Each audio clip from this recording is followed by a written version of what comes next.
जय श्री कृष्णा, राधे राधे। आज हम ज्येष्ठ मास महात्म्य के 26वें अध्याय का श्रवण करेंगे, जिसमें हम सत्यवान सावित्री कथा के बारे में और जानकारी प्राप्त करेंगे। इसके पहले के 25 दिन की कथा की वीडियो मैंने अपने चैनल की प्लेलिस्ट में अपलोड की हुई है, वहां से आप इन सभी कथाओं का श्रवण कर सकते हैं। मैं इस वीडियो की डिस्क्रिप्शन में भी उनके लिंक दे दूंगी, वहां से भी आप उन सभी कथाओं का श्रवण कर सकते हैं। ज्येष्ठ मास महात्म्य को सुनने के लिए रोज प्रातः काल यानी ब्रह्म मुहूर्त में उठकर स्नान करके स्वच्छ वस्त्र पहनकर भगवान श्री विष्णु जी का पूजन करना चाहिए और ज्येष्ठ मास महात्म्य की कथा सुननी चाहिए। मैं आपको प्रतिदिन प्रति अध्याय के हिसाब से 30 अध्यायों का श्रवण कराऊंगी। आइए अब कथा को प्रारंभ करते हैं। पिछले अध्याय में हमने सुना था कि स्कंद जी बोले कि हे ऋषियों, नारद जी के चले जाने पर सभी वृद्ध और ब्राह्मणों आदि को बुलाकर राजा अश्वपति राजा द्युमत्सेन के आश्रम में जाने के लिए निकल पड़ते हैं और द्युमत्सेन के आश्रम में पहुंचकर अपनी पुत्री और उनके पुत्री के विवाह की बात करते हैं। तो राजा द्युमत्सेन कहते हैं कि तुम्हारी पुत्री आश्रम के जीवन को नहीं जी पाएगी। तो राजा अश्वपति कहते हैं कि मेरी पुत्री ने आपके पुत्र को वरा है, तो वह यह सब जानती है, इसलिए आप उनके विवाह की अनुमति दें। तब राजा द्युमत्सेन व अश्वपति सत्यवान व सावित्री का विवाह करा देते हैं। उसके बाद सावित्री अपनी सेवा से वहां आश्रम में रहने वाले सभी लोगों को प्रसन्न कर लेती है और अपने पति के साथ इंद्राणी के सहित इंद्र के समान आनंद करती है। अब आगे की कथा प्रारंभ करते हैं। स्कंद जी ऋषियों से कहने लगे कि हे ऋषियों, व्यास जी बोले कि हे राजा युधिष्ठिर, तदंतर कुछ समय बीत जाने पर नारद जी को बताया हुआ समय आ गया। जो कुछ नारद जी ने बतलाया था वह सावित्री के हृदय में निरंतर बना रहता था। सावित्री प्रतिदिन समय की गणना कर रही थी। वह 3 रात्रि का व्रत धारण कर रात दिन एक ही आसन पर बैठी रही और चौथे दिन इस व्रत की समाप्ति करूंगी ऐसा निश्चय किया।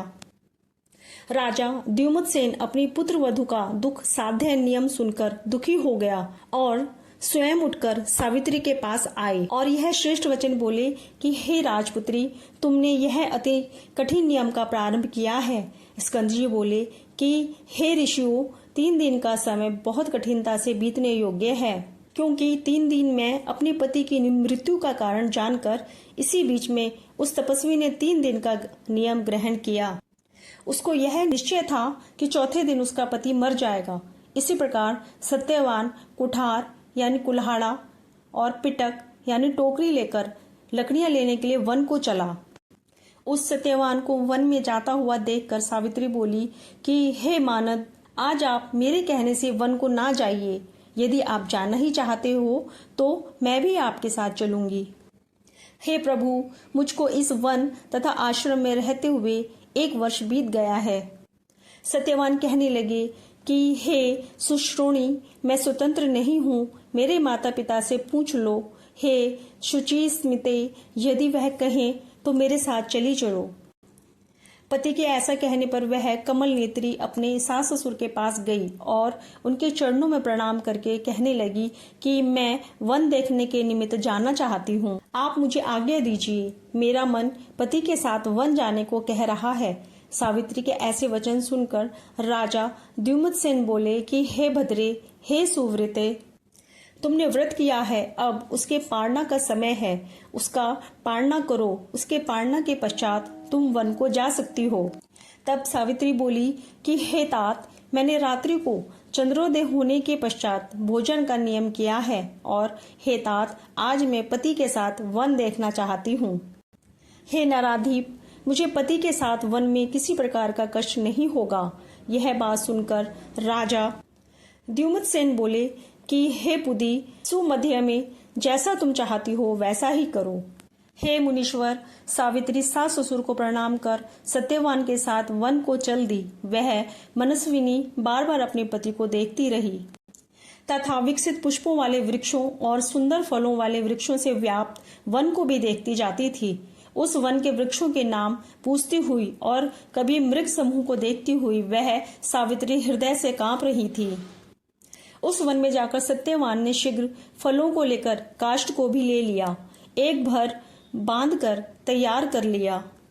वह साध्वी पतिव्रता वट वृक्ष के समीप बैठकर पिटारी को फलों से भरने लगी और सत्यवान उस काष्ठ को यानी उस लकड़ी के टुकड़े को कुठार से फाड़ने लगा। इसी समय सत्यवान के सिर में वेदना यानी बहुत तेज दर्द होने लगा और वह सावित्री से बोला कि हे भद्रे, शूल के समान कांटों से मेरा सिर फटा जा रहा है। हे सुश्रुणी, हे सुव्रते, मैं तुम्हारी गोद में सोना चाहता हूँ। वह विशालाक्षी मनस्विनी सत्यवान की मृत्यु का समय उपस्थित समझकर उसी स्थान में बैठ गई। सत्यवान भी सावित्री की गोद में अपना सिर रखकर सो गया। तब तक वहां पर कृष्ण पिंगल का एक पुरुष आया। इस प्रकार से ज्येष्ठ मास महात्म्य और सत्यवान सावित्री कथा वर्णन व 26वां अध्याय संपूर्ण होता है। जय श्री कृष्णा। राधे राधे।